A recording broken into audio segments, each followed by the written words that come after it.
Hey guys, this is Mike of 4 and 6 Music. So, what I'd like to do in today's lesson is I'm going to go over some basic major chords that you're going to bump into when you're first learning the guitar, right? And we're going to start off, we're just going to go down the alphabet, starting with our A chord. So the A chord over here, this is our A major.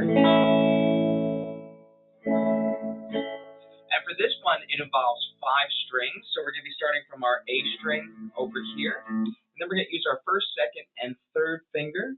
We're going to be laying them down on the 4th string, 3rd string, and 2nd string, all on the 2nd fret. So this is kind of a squished chord. So you'll have to make sure that your fingers are on there, on every single string. Make sure you apply enough pressure as well, because when you don't apply enough pressure, the chord's going to sound a little bit more like that. And you're going to get that sound, which isn't so good. You want a nice clear sound from the guitar. So you need to press down hard enough, and voila, you have the chord. This is a problem I see with a lot of beginners when it comes to learning chords, is that a lot of times they're not applying enough pressure on the strings. And again, when you don't apply enough pressure, you get that sound, which isn't so good, right? And this is something that I'm going to bring up as we go through some of these chords, because there are mistakes that beginners make when they're learning chords for the first time that end up becoming more of a hindrance as far as getting a nice clear sound from each of the chords, right? So make sure, again, you apply enough pressure. That's super important. Next, we're going to skip the B, because for the B chord, this is not to say it's an uncommon chord, but it's a little bit trickier. So we're going to save the B for the end, as well as the F chord, because both of these are special chords. So skipping the B, we're going to go to the C chord. And it's just like the A chord in that we're playing we're playing 5 strings. So we're not playing the 6th string at all for either the A or the C chord. Now let's say you play and you're strumming and you accidentally hit that E note, the E string on the C chord. It's not going to sound incorrect, because that note, in fact, is in our C chord. We see the E over here on our 4th string, and then our open 1st string. And our 1st string is the same as our 6th string. The only difference is that they're 2 octaves apart. And again, an octave, just as a quick review, is when we have the same note, but it's sounding higher than the original note. So we have our do, do, that's an octave. So 2 octaves would be going further than that. So that would be 2 octaves. We have our original note, our root, our octave, and then our 2nd octave. So our 1st and 2nd and our 6th string are separated by 2 octaves. So when you play that E note with the C chord, it's not going to sound wrong, but the emphasis should be on that C note. That's our roots of the chord. And for every chord that we're going to go over today, we have essentially 3 notes for each of the chords. And if we look at the C chord, we have our C, which is our root. Think of it like the root of a tree. That's the foundation of this chord. And then we're building it up to our 3rd. And then finally, our 5th. So we have root, 3rd, 5th. And this is how all the chords are built. Now, if you notice, and that G string is always such an issue. That's better. And if you notice, with these chords, we're playing more than 3 strings at a time. So oftentimes when we're playing these chords, the notes are repeated. So for example, our root on the 5th string also appears on the 2nd string. Our 3rd, which appears on the 4th string, also appears on the 1st string, our open 1st string. So you're going to see that even though these are 3-note chords, the notes are repeated, so we're playing oftentimes more than 3 strings at a time. So again, that's our C chord. Moving right along, we're going to go to our D chord. And the D chord is a little bit different than A and C, because for the D chord, we're only playing the first 4 strings, so we're not playing our low E string or our A string. And for this one, we're going to put our first finger on the 2nd fret, 3rd string, 3rd finger on the 3rd fret, 2nd string, and then our 2nd finger on the 2nd fret, 1st string.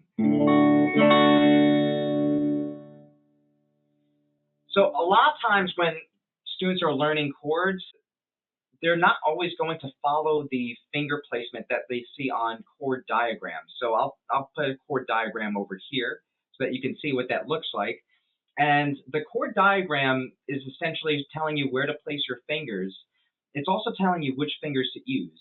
And a lot of times the fingering that they're telling you to use, there's a reason for that. For the D chord, they're telling you to use your 3rd finger over here and not your 2nd finger, because let's say we use our 1st finger and then we build it up with our 2nd finger over here.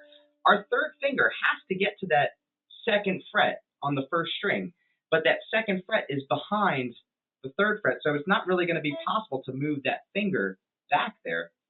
That's why the fingering is the way it is for the D chord with our 1st finger, 3rd, and 2nd. So be careful. Make sure when you're reading these chord diagrams, you follow along with the fingering that they provide. Most of the time, you will have the fingering provided on these chord diagrams. Sometimes you don't. If you don't, I would say try to figure out which fingers to use and which ones are comfortable for you, right? What's comfortable for you as well is not always going to be something that's comfortable for me. So I always take that into consideration with my students, is that yeah, I'm going to provide them the information as far as like what is generally practiced. But if something works for them that's better than what's generally practiced, I'm all for them using, another method, such as another fingering for a chord. It's just that they should know at least what the general fingering is for whatever chord they learn, right? Because eventually they might bump into a song where they're using the chord in a way that is going to be a little bit more difficult with the fingering they chose, opposed to the general fingering that's used for that chord. So again, that's our D chord. Moving right along, we have our E chord, and this one uses all 6 of the strings.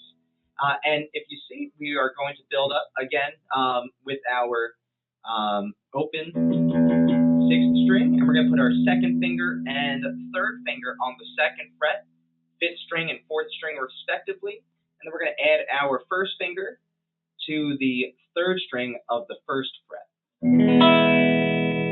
and all the other strings are open. Now another common mistake I see with students is their finger placement on the fretboard itself. So sometimes they don't have great posture, so let me show you guys from the side what that looks like over here. So essentially, I'll get a pen. Essentially, I should be able to stick a pen through, there we go. I should be able to stick a pen underneath like this. If I cannot, because your hand is too curled up and it's hugging the neck of the guitar, that is not going to produce a great sound.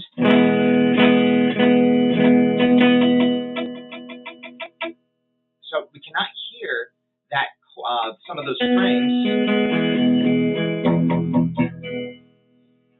because again, your hand is constricting the neck. It's not letting it breathe. So it's not able to get some of these strings out nice and clear. So you want to make sure you want to open up your hand a little bit. So take your wrist over here, bring it down. And when you bring it down, you're going to notice your thumb's also going down.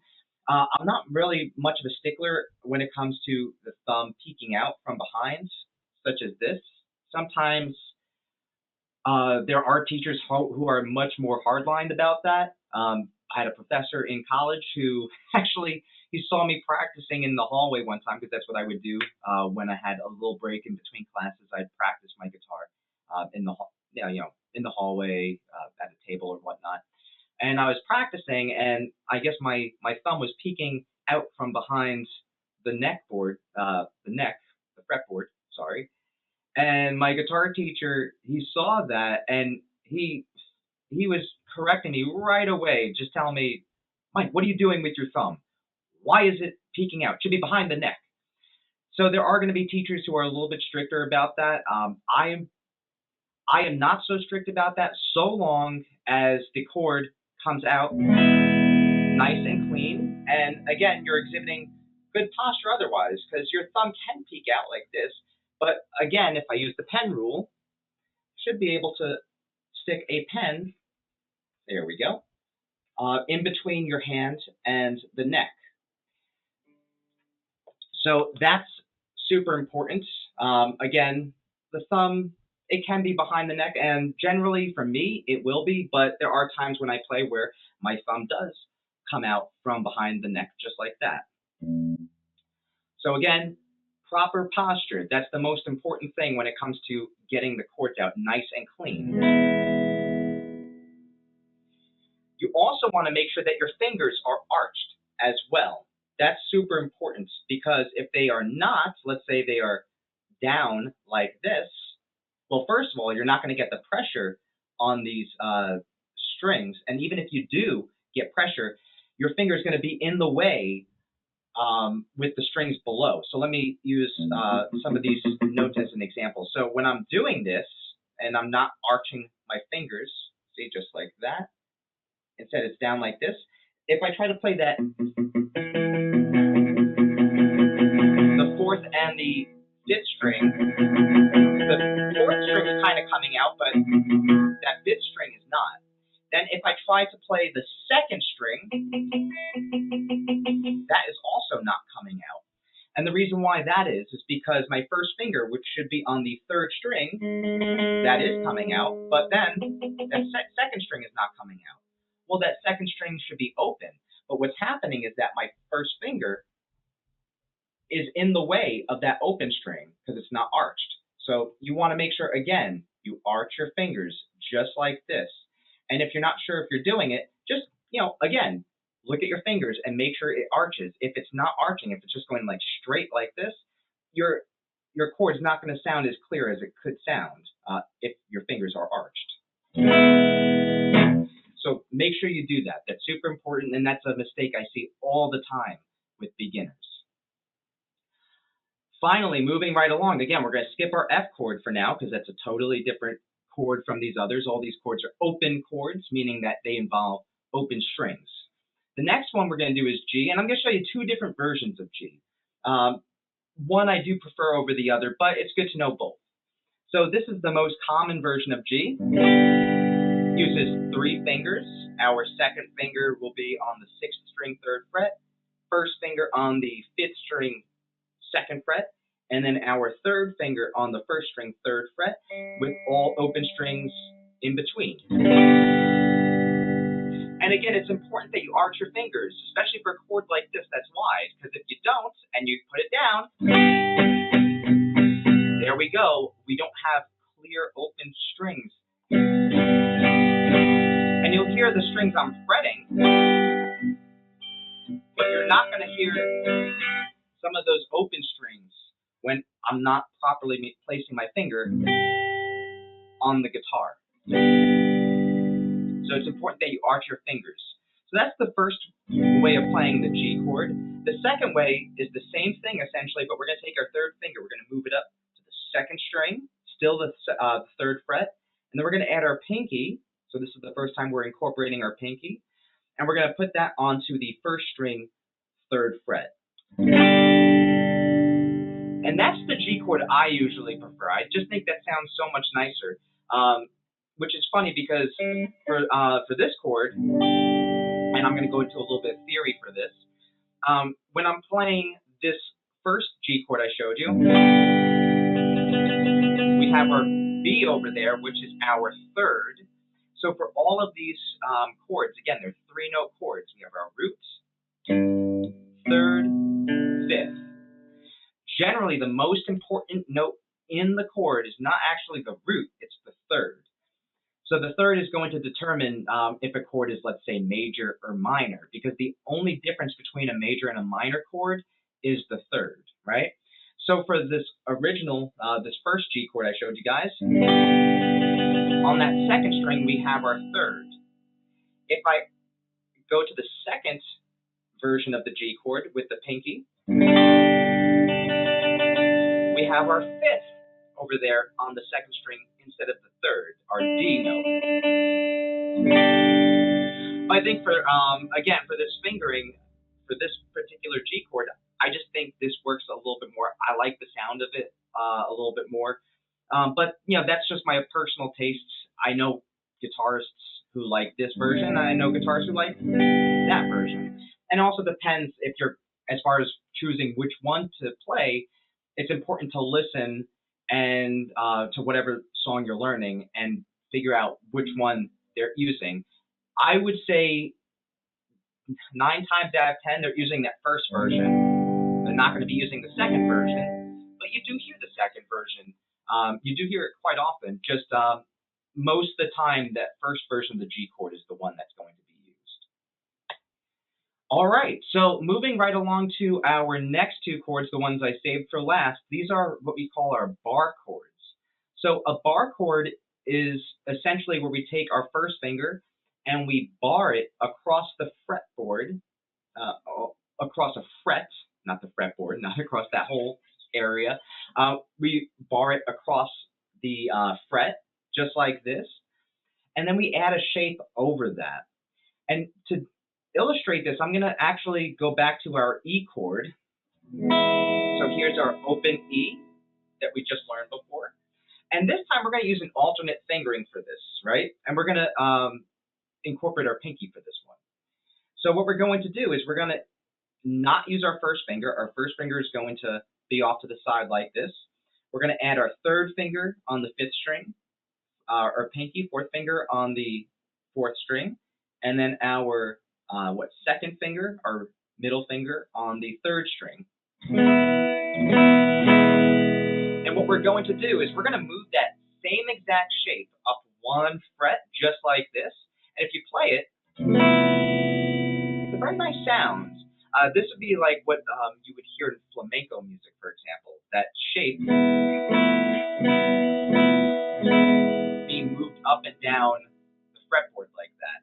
But anyway, we're going to move that same shape up 1 fret, and then we're going to bar our first finger across the 1st fret, just like that. There we go. And that's our F major chord. Yikes. Seems like I need to cut my nails a little bit. It always seems to be an issue with me is the nail cutting on my left finger, my left hand. Don't know why that's such an issue. I gotta be more on top of that.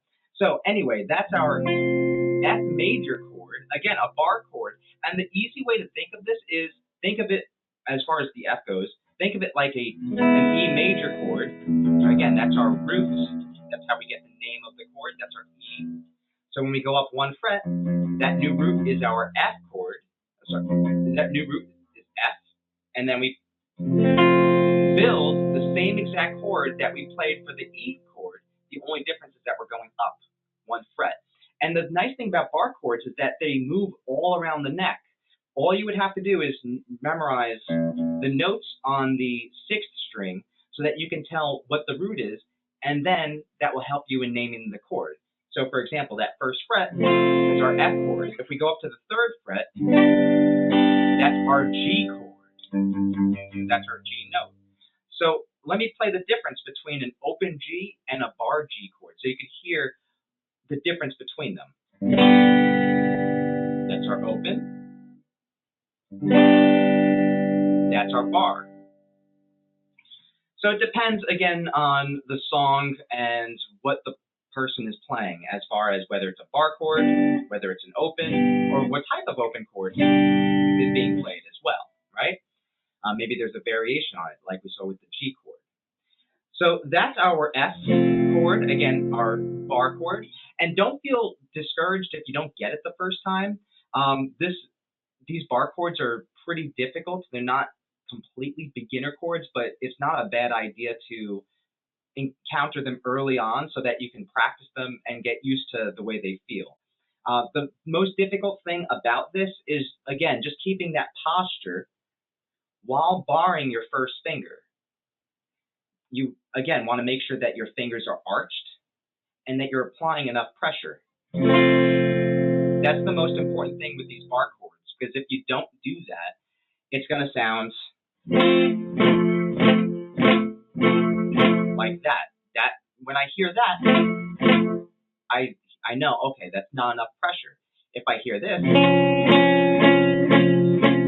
I know it's a wrong note, because that does not sound like a major chord. That sounds like a major chord.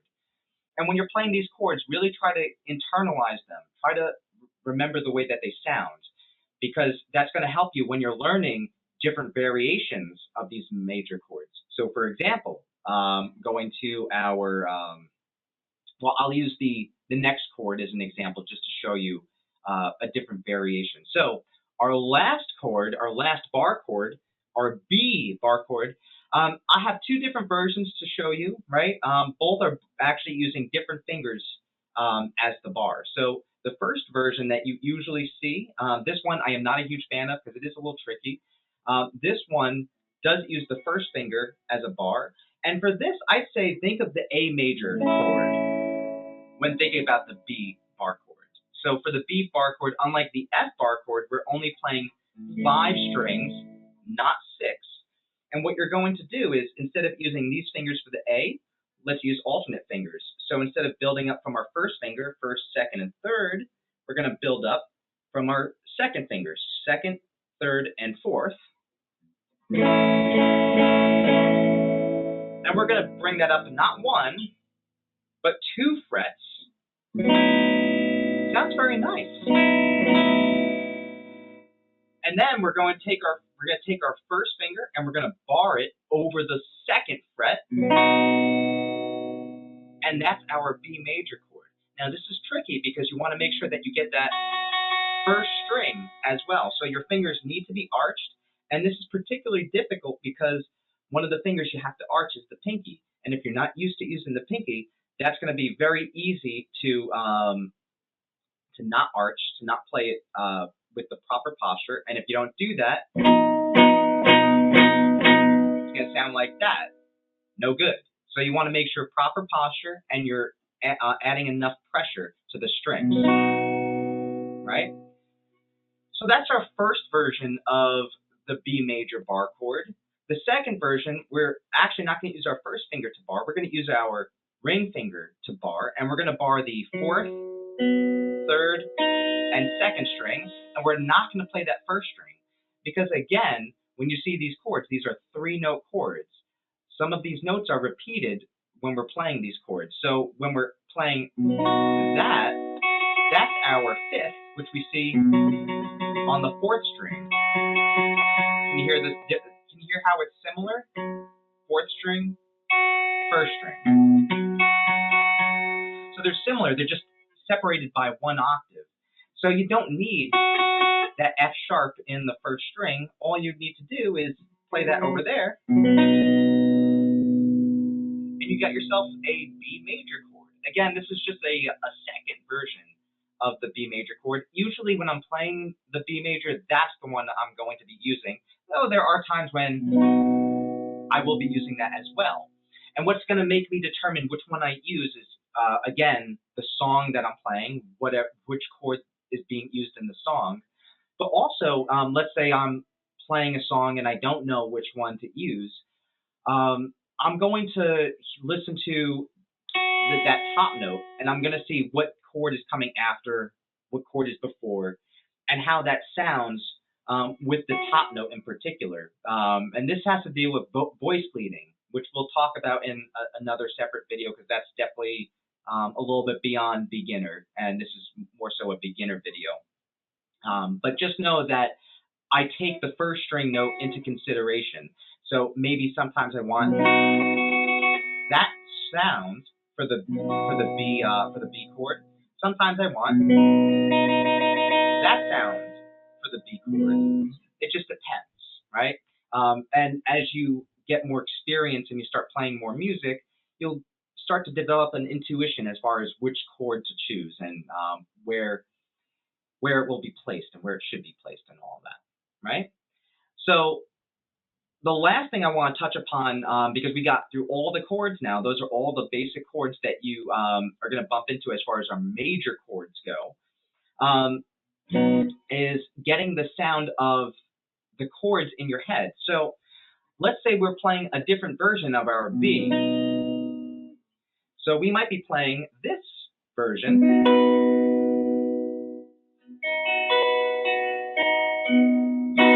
And when you hear that, you should know, okay, that has a major sound to it. It doesn't sound like the same chord, but they both have major sounds. Opposed to if I play this B major and then I play that does not sound like a B major chord. So you want to make sure that when you're playing these chords and you're learning them, you internalize them and you really try to remember what they sound like.